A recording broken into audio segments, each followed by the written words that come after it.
بسم اللہ الرحمن الرحیم۔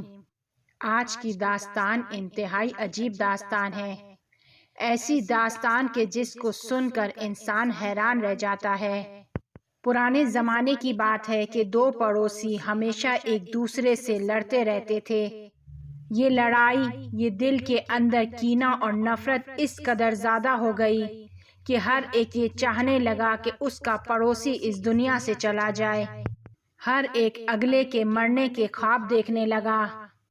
نفرتیں اپنی حدوں کو پار کر گئیں اور دونوں نے بیٹھ کر یہ طے کیا کہ ہم دونوں زہر بناتے ہیں اور پھر اپنے بنائے ہوئے زہر کو اگلے کو پلائیں گے۔ دیکھتے ہیں کس کا زہر اثر کر جاتا ہے، تاکہ ہم میں سے ایک مر جائے اور دوسرا سکون کے ساتھ زندگی کریں۔ اور اس کام کے لیے انہوں نے ہوا میں سکہ اڑایا اور نام نکلا دوسرے والے پڑوسی کا، یعنی دوسرا والا پڑوسی پہلے زہر کو پیے گا۔ اب یہ پہلا پڑوسی بازار جاتا ہے، طاقتور ترین زہر لے کر آتا ہے، اسے تیار کرتا ہے اور اپنے پڑوسی کو دیتا ہے تاکہ وہ اسے پیے۔ دوسرا پڑوسی جیسے ہی اس زہر کو پیتا ہے فوراً اپنے گھر چلا جاتا ہے۔ اس نے پہلے سے اپنے نوکر سے کہا ہوا تھا کہ وہ حوض کو گرم پانی سے بھر کر رکھے اور حوض کے کنارے ایک لسی کا بڑا سا پیالہ رکھے کہ جس میں بہت ڈھیر سارا نمک ڈلا ہوا ہو۔ وہ جیسے ہی گھر پر پہنچتا ہے اس نمکین لسی کو پیتا ہے اور پھر حوض میں داخل ہو جاتا ہے۔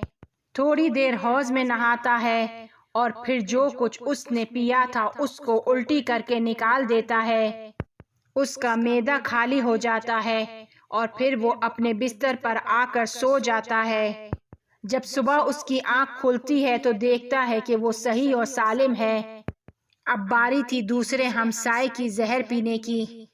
اب اس کو زہر تیار کرنا تھا۔ یہ پڑوسی بہت ہوشیار تھا۔ وہ فیلڈ کی بازار میں جاتا ہے اور وہاں سے فیلڈ کو خرید کر لے کر آتا ہے۔ اپنے نوکروں کو بلاتا ہے اور ان سے کہتا ہے کہ آج سے تمہارا کام یہ ہے کہ تم صبح سے لے کر مغرب تک اس فیلڈ کو پیٹنا۔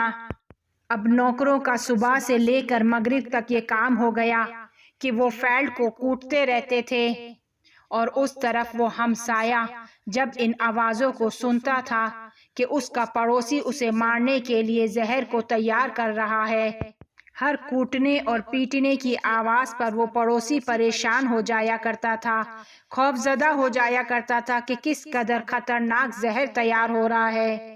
آہستہ آہستہ یہ پریشانی، یہ نگرانی اور یہ خوف اس کے وجود میں سما گیا۔ اس کے لیے اب کوئی جگہ پر سکون نہیں تھا۔ راتوں کو خوف زدہ ہو جاتا تھا، اسے نیند نہیں آتی تھی اور دن کو ہر کوٹنے کی آواز کے ساتھ پریشان ہو جاتا تھا، اس کا وجود لرز جاتا تھا۔ اس کی نظر میں کوٹنے کی ہر آواز اس کے زہر کو اور زیادہ طاقتور کر رہی تھی۔ تیسرے دن خبر پہنچی کہ وہ مر گیا ہے۔ وہ بغیر زہر پیے مر گیا۔ وہ زہر سے نہیں مرا بلکہ خوف سے مر گیا۔